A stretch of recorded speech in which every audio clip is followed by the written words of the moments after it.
Hello. So good to see you. Thank you, Janet, for having your camera on. Sorry, I didn't have it on last week. I was a mess, but That's fine. my pleasure. Thank you. Thank you so much. How is everything? Baruch Hashem, everything is okay. How about you? Good, Baruch Hashem. How is summer going? Busy.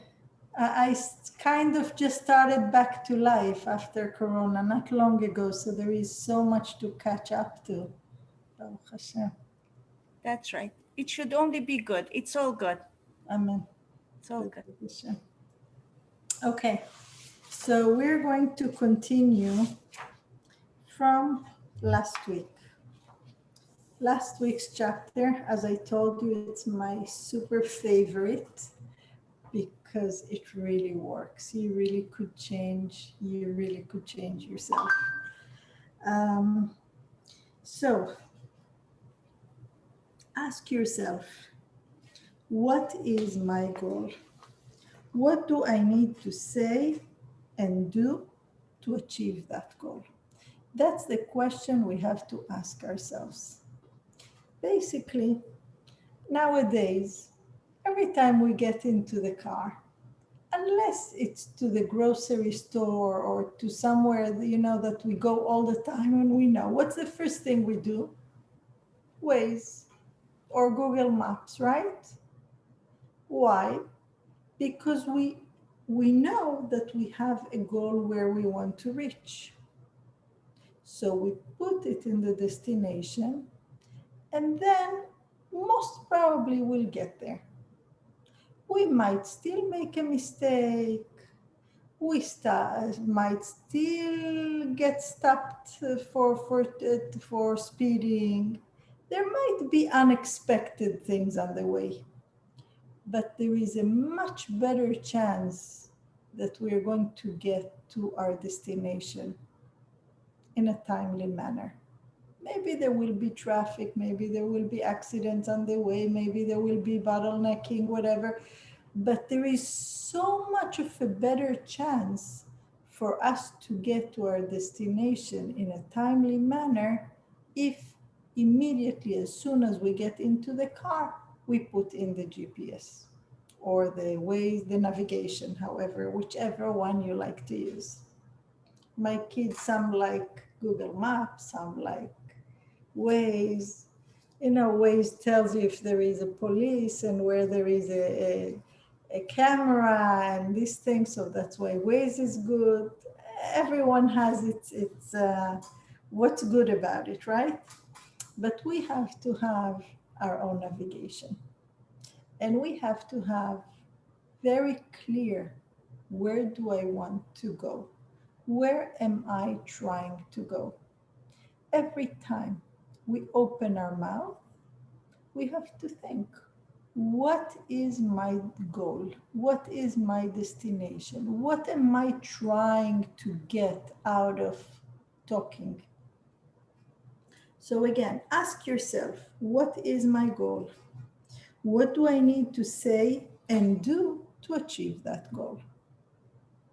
So imagine you're walking down the street and someone comes running over to you and asks, how do you get there? Where? You ask. I don't know, the person replies. Most likely, you would look at such a person as being a bit strange. The only way to get somewhere is when you know where you're going.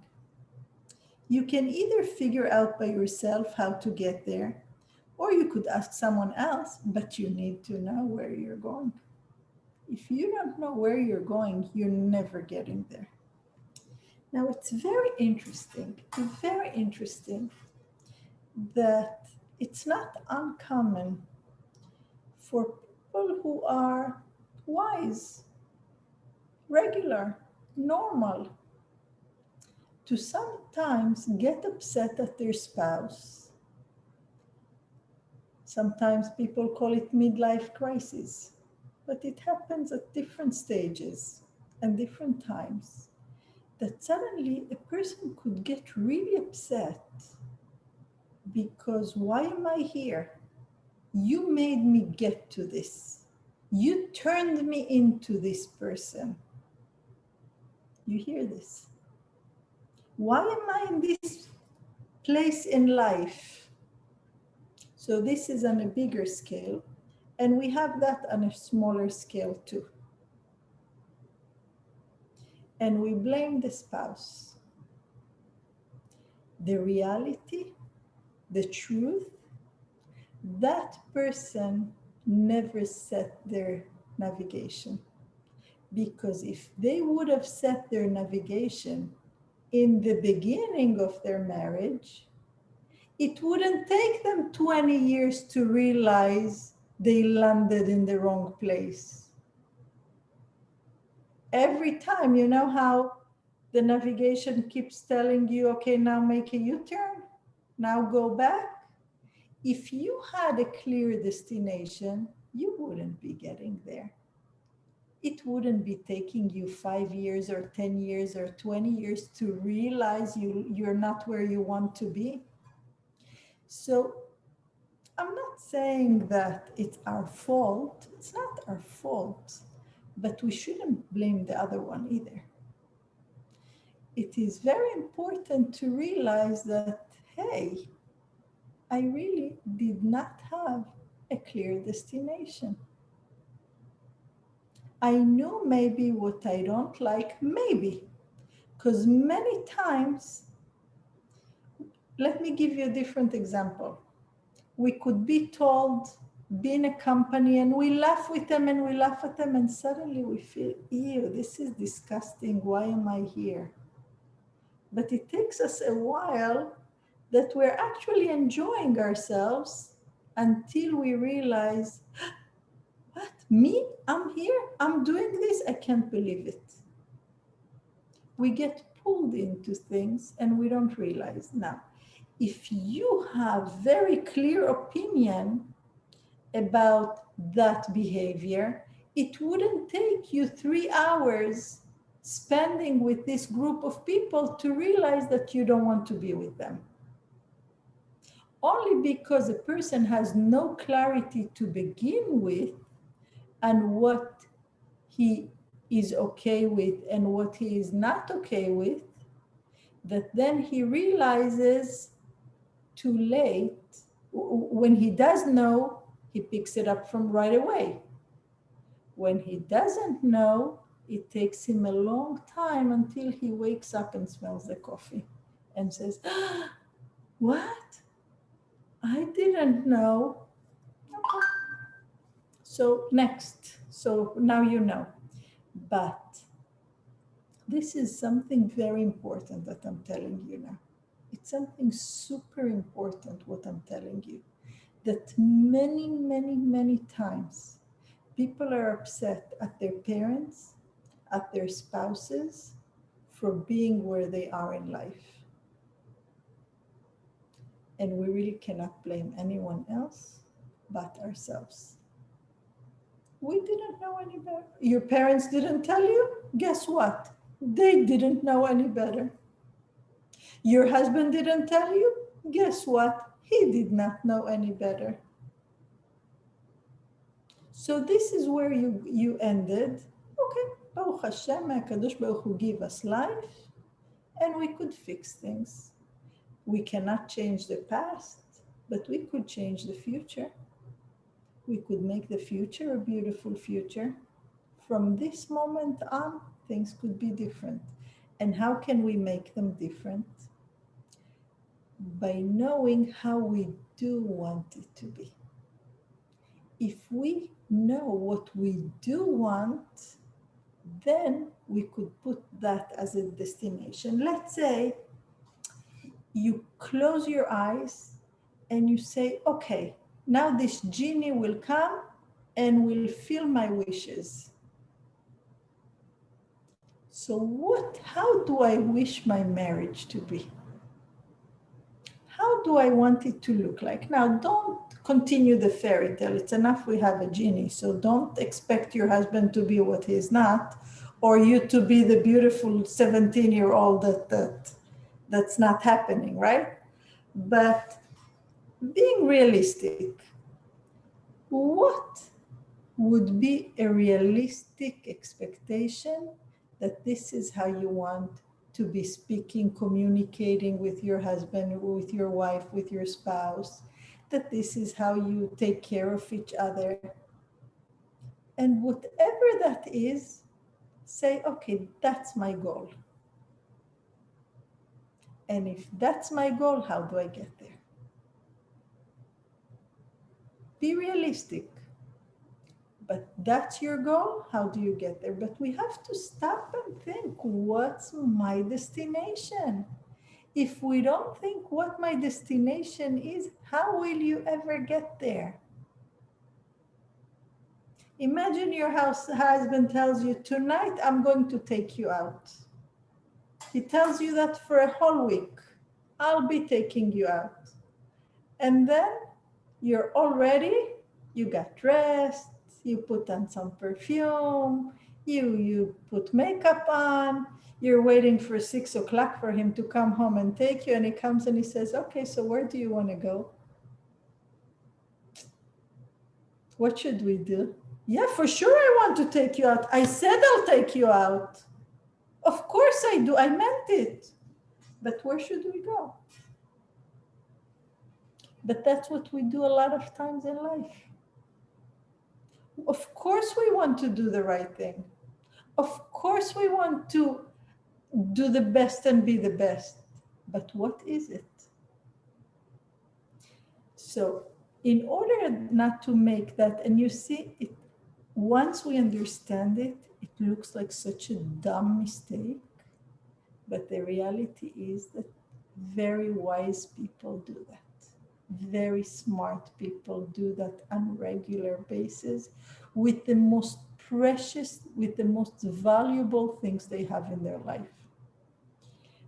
Why? Because the regular day-to-day, you know, business, people want to do a certain business, they go to learn about it. They take a course, they work for someone who is good at it, but we don't take a course on how to be married. And a lot of us don't exactly wish that we had the relationship our parents did. So we don't take it as exact role models either. So then where do we learn it? How do we know what yes? We know what we don't like. And sometimes even that we don't know until 5 years later that suddenly we're all bruised. And we say, look, it made me bruises. In my soul, it made bruises. In my heart, I'm all bruised up. But it took 5 years to realize. And does that mean that the spouse wanted to hurt you purposely? Absolutely not. Absolutely not. You just got there. But how do we get there? We get there because there was no destination. If there is no destination that we know where we're going, then it's very easy to get there. So that's what we need to try to do, to have our destination and know where we're going, and keep asking ourselves, what is my goal and how do I get there? In order to put outcome thinking into action, keep asking yourself, what is my goal? Then ask yourself, what do I need to say and do to achieve that goal? Then say it positively, concisely, and gently. So after you know it for yourself clearly, then say it to your spouse. Things that we want. Let's say, if your husband comes and tells you, I would like to have for dinner tonight rice with fish and salad. Maybe you're not in the mood of doing it. Maybe it's really hard for you, but most probably you'll do it. If he wants that, but he doesn't tell you, what are the chances that that's what you're going to make? Maybe 50-50, if he's lucky. Imagine he came home and he told you, oh, that's what you made? You made steak with French fries? I wanted rice with fish and salad. But how did you expect me to know that that's what you want? Why didn't you say? It would have been my pleasure to do it. Why didn't you say? Oh, I didn't know what I want. What, you thought I knew by lunchtime what I want, or in the morning? I didn't know. Now I know. Okay, but now it's too late. You can't realize if you have a want, you have to think early enough what it is and make sure that you let the person who you're expecting or hoping to give you what you want, that they know what you want. Because otherwise, chances are that even if they really want to please you, they're not going to do it because they don't know, simply because they don't know what you want. So,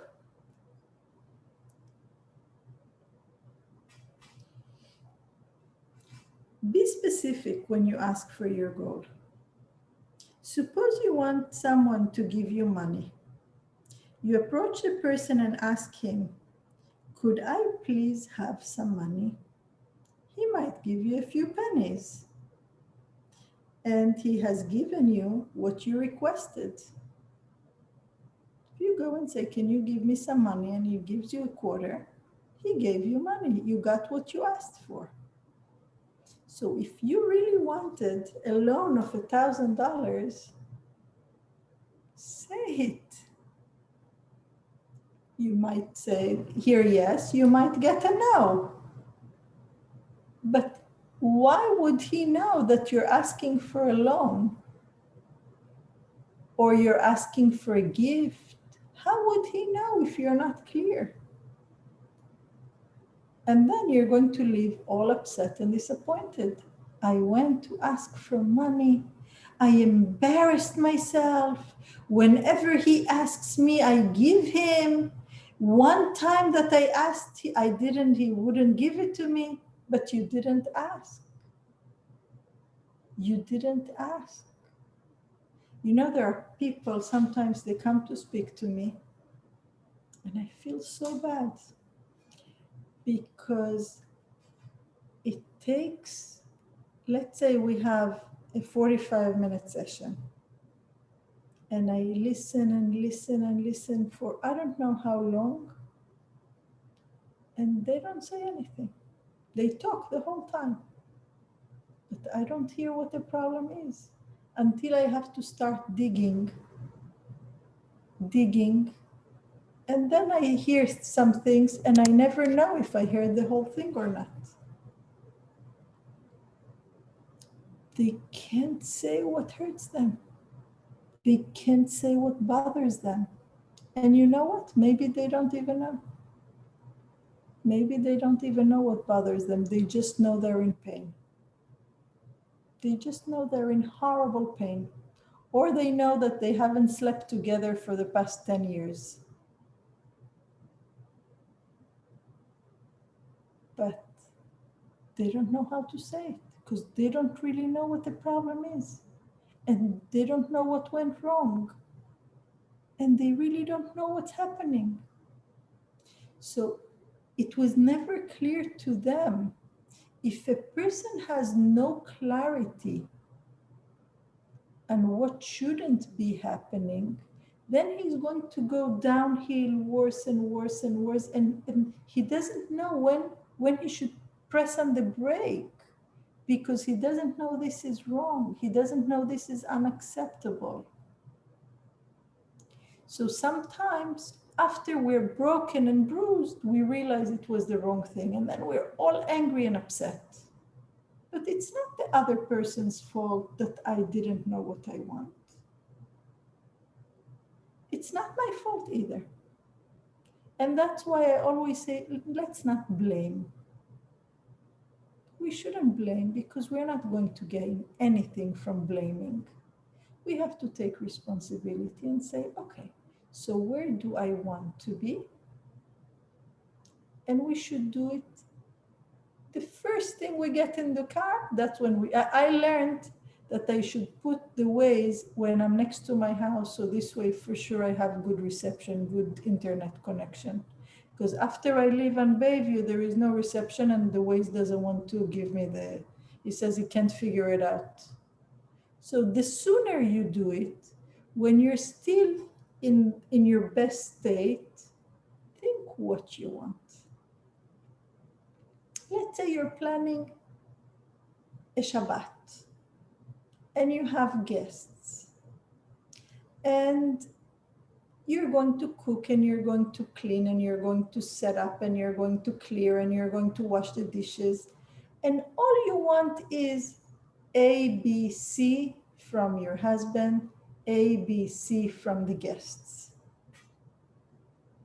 Chances are that if your husband will know exactly what it is that you want, he will do it happily. But if you don't let him know in advance, he's not going to know. So he might do E, F, S, X, Y, and you're going to be miserable because all you wanted was A, B, C.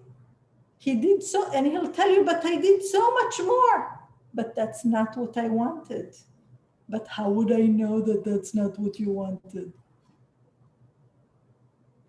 So we have to know what it is that we need. We need to know, what do I want? What do I need? And let your spouse know in advance, this is what I'm going to need from you. I'll be doing this, I'll do it besimcha, with love. This is what I need from you. And chances are, and let's talk about not mean people, good people. Hopefully we're all good people married to good people. So a good person would really with pleasure, or he might say, imagine if your husband cannot sing and you say to him, but I want you to sing really beautifully. He'll say, I'm sorry, but I can't sing. That's not something I can do. I can't. Or if he's not a storyteller and you tell him, but I want you to sit by the table and tell stories. I'm not a storyteller.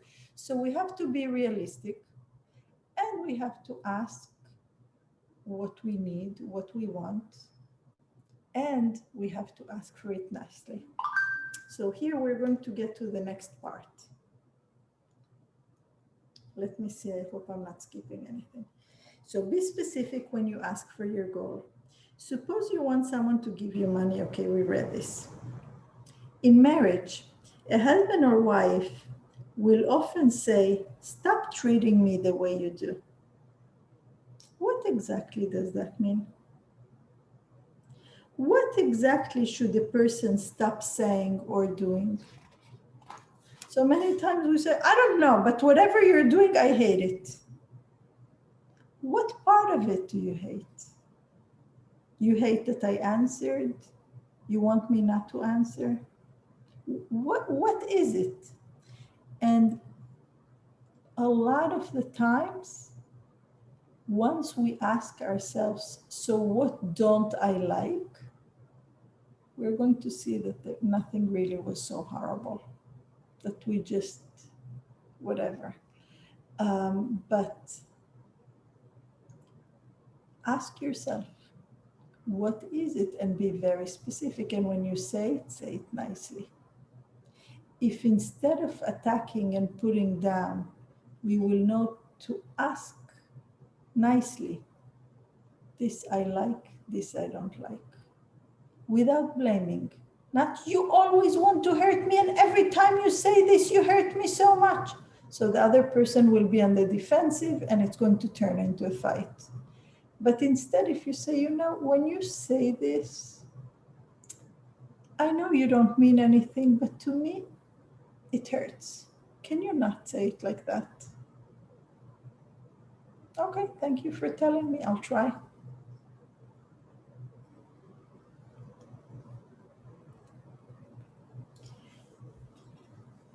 So, when we ask for things without our goal in mind, most probably we're not going to get to where we want to get to.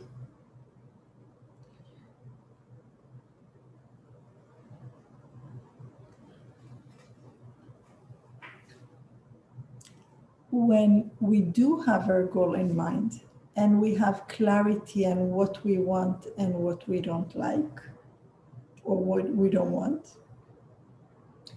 then it is a lot more possible that we're going to get there. Also, when we say things, I'll give you another example of what is not conducive. My wife would constantly complain, "You don't care." Whenever I didn't do something, she would say, "You don't care. If you'd care, you wouldn't do this."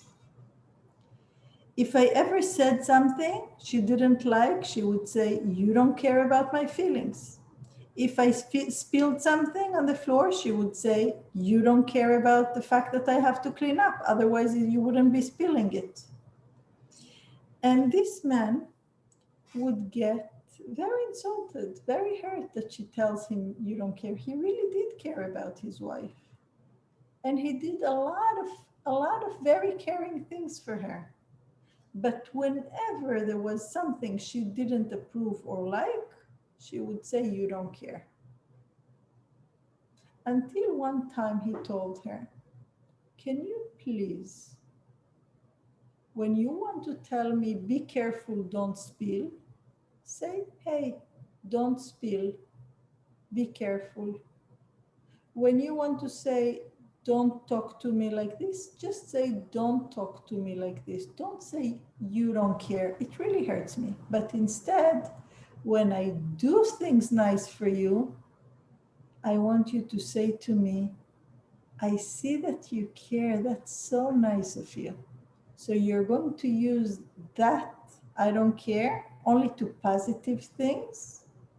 And whenever you want to tell me don'ts or I don't like, say it, but without that 'you don't care.'" And when she agreed, and their life changed, because suddenly when she used it for the positive part, she realized how much he cared. In her mind, it was caring, not caring. So suddenly there was so many things that he did care. And just "be careful, don't spill" doesn't hurt as much as he doesn't care and that's why he spills. So they ended up in a better place in their marriage just because of the change in the way she communicated what she liked and what she didn't like.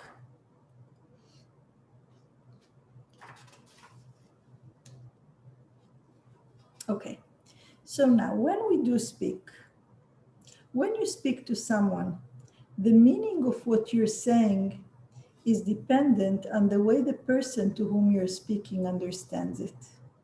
You know that there are people who speak different languages literally. Literally. So let's say I go to China and I speak to a Chinese person and I don't know Chinese. And I talk to them in Spanish or in Hebrew or in English. Are they going to understand me? No. With all my best intentions, they will not understand me. Sometimes people speak the same language, but they don't speak the same language. And if we want to get through to them, we have to learn their language. And if we don't want to hurt them, we have to learn their language. So if there is something that to me, I don't think it's insulting, and I don't think anyone should get upset because of it or hurt because of it, but the person that I'm speaking to thinks that what I said is a curse word, then whose problem is it that I use that word? Is it my problem or his problem? Nobody's problem. But if I wanted something to happen, it will not happen.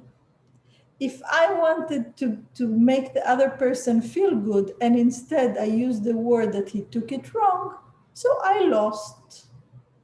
And the fact that I didn't do anything wrong makes no difference. It just makes no difference. So when we're married to a person, we should want to learn their language. And we should want to avoid what's going to work against us. Some men only talk about their mother and they'll be upset. So don't talk about his mother. Don't say anything, because whatever you'll say was wrong, so just don't say it. You have to see what it is that the other person takes offensively.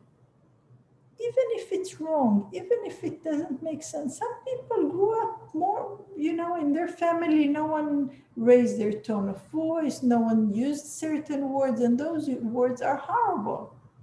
So if your spouse is not used to it, avoid it. In Spanish, every language has words that to some is a very embarrassing word, and the other country is dishes, let's say. Okay, the word dishes, what they use in Mexico, you go in Argentina, you say it's a bad word. So if you don't know that, you'll go to Argentina, you'll embarrass yourself. Or you might get in trouble, depending on where and what, right? So what we say, even if we say it right, it's not sufficient. We have to get to know the person we're speaking to, and we have to know their language. If you go for a job interview, wouldn't you want to know in advance the person who is interviewing you, what type they are and what they appreciate and what they don't appreciate? Of course you would want to do that. How much more so in our marriage, which is the source of misery or the source of joy in life, that we want to use the right words, the right sentences, and we want to not use the wrong things. It's so valuable. Another thing that we have to know when we communicate our goals, that sometimes as we try to communicate, we try to do cheshbonot, like calculate things. You said it, that means that you meant this, that. Stop that. Stop it. You didn't mean, and you didn't say because, and just let it be. We don't need to, in the Chumash, you open the Chumash, the Mikrot Gdolot, there is 2 psukim with 1,000,000 explanations around it. What your spouse said is not the Torah that Hashem gave on Har Sinai. It doesn't need so many explanations around it. Take it for less than its value. It's not that important. Not that important that we have to give it Perush Rashi and Ramban and Radak and Even Ezra. No, we don't need to. It's okay. You didn't mean anything? Oh, good. That's even better. That's even better if you didn't mean it. So don't give Perushim. Don't explain for him what he meant. Don't tell her what she had in mind. Just whatever it is, let it be. And let it go. If it did come up that I thought that's what you meant, and he says, absolutely not, even better. Baruch Hashem, it's not what you meant. I'm so glad. And move on. Isn't that what you want? At the end of the day, we should ask ourselves, isn't that what I really want? That it shouldn't be what I thought it was. So if he says it wasn't, good. and move on.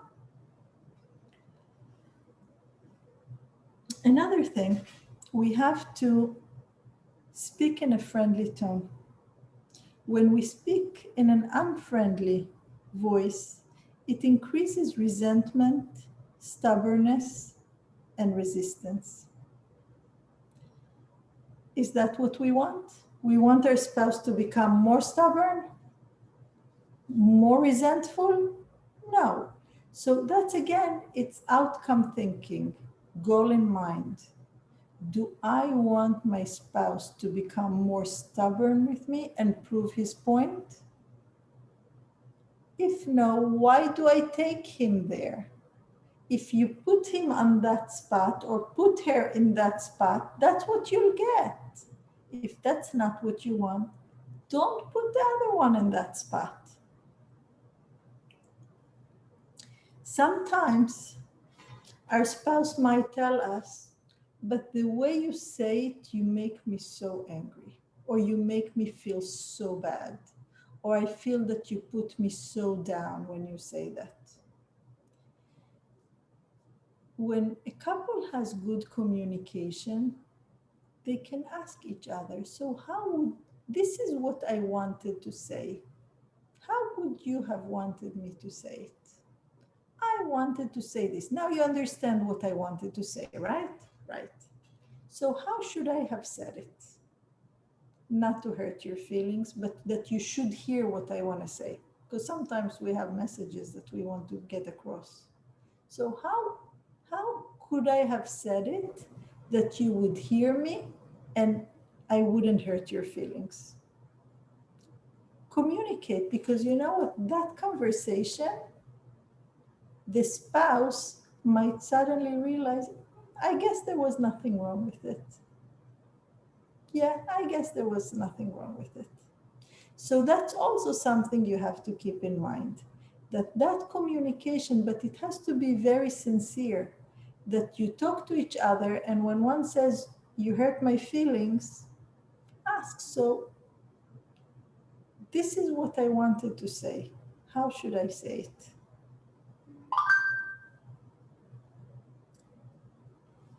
Always, again, when you keep your goal in mind, you might discover an approach you haven't used before. As long as we have our goal and we keep searching for ways how to get there, calculating. How do I get to my destination? Keep asking yourself, what is the message that I want to give? Then ask yourself, what is the message that was received? What did I want to give and what was received? So we have to do some more thinking, that our speech shouldn't be valueless. We should value our words. Every word we say has a lot of value. Think that every word you say is worth $1,000. You would think what to say and what not to say, right? Our words sometimes, Shlomo Melech says, Mavet v'chaim beyad halashon. Life and death is in the hands of our tongue. Our words can destroy our marriage like this, and can make peace like this. People who were in fights and were upset, and a few sweet words, and the other person can forget and forgive and let go when he sees that it's sincere and from the heart. And it's so precious now, especially before Tisha B'Av. What more than that we could do to bring shalom into our homes? Every home is its own Bet HaMikdash. If we could build our own Bet HaMikdash, our sanctuary, how precious, how valuable.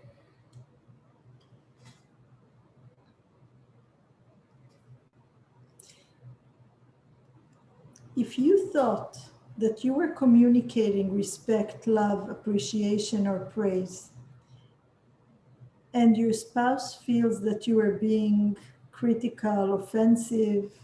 Instead, accept the interpretation of your spouse.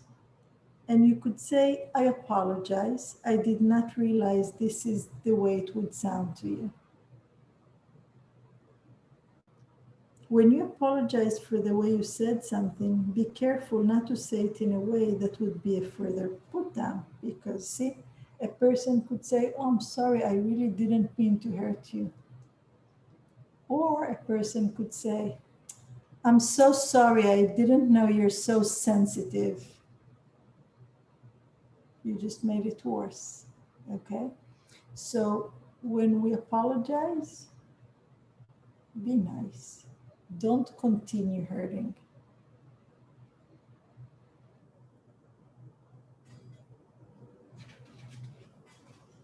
Here in the book, he brings plenty of nice examples of what not to say, but I'm not going to get into it. Okay, as an exercise for the next week, observe the way you speak to your spouse. Listen to your choice of words. Be aware of your tone of voice. Ask yourself, am I expressing respect, kindness, caring, understanding in such a way that it is appreciated? If I were totally motivated to speak to my spouse as a child of the Creator and sustainer of the universe, how would I speak differently? If you have cameras with recordings, listen, see what you sound like, and ask yourself, is this what I want to sound like? Okay, Be'ezrat Hashem, HaKadosh Baruch Hu help us that we should bring the Shekhinah to our homes, and if the Bet HaMikdash is destroyed, at least our home shouldn't. And they should be beautiful, and it should be a makom for the Shekhinah, a place for HaKadosh Baruch Hu to rest and get pleasure from. Be'ezrat Hashem. Shabbat Shalom to all of you, and have an easy fast. And I want to tell you, every year, I think Tisha B'Av is the night that the kollel is the most crowded, because my husband gives the most powerful speech of the year. This year, I think it's going to be on Zoom also, and you could take advantage if you like, because usually there is no ladies there. But this year, since it's going to be on Zoom, you could take advantage. I'm going to be posting it, Be'ezrat Hashem, on the chat. Thank you so much, Rabbitzin. My pleasure. Thank you so much. Thank you. Shabbat Shalom. Shabbat Thank you. Shalom. Shabbat Shalom. Shabbat Thank Shalom. you. Thank you. Shabbat Shalom. Shabbat Shalom. Thank you so Have an much. easy fast. Thank you so much. You too. Amen. What time is your husband class starts? I believe it's going to be like 10:10. They're going to start. Have easy fast. Thank Shabbat you. Shalom. Thank you. Shabbat Shalom. A little bit. چی؟ خیار؟ ای وای